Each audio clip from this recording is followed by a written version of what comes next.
I just want to show you a visual of the map. Okay, you're going to use page 17 to recreate the world regions map. So hopefully you have a title up there. But you're going to just use those regions as shown on page 17. But make sure that you create a key.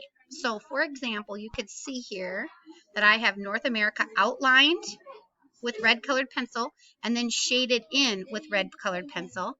And then at the bottom on my key, I have a little red box that indicates that red equals North America. Okay?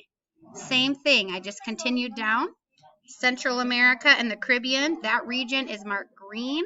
So on my key, I have a green box for that. Okay? South America is yellow. I would just use the same colors that they have in the book. But remember, cartographers have to work neatly.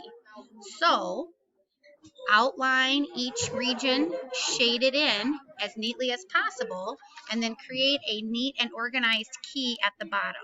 Okay, obviously I have to finish this map yet, but this just gives you a little indication of what your map should look like. All right, so take your blank world regions map, use page 17, and create that map. All right, email or text with questions. Thank you.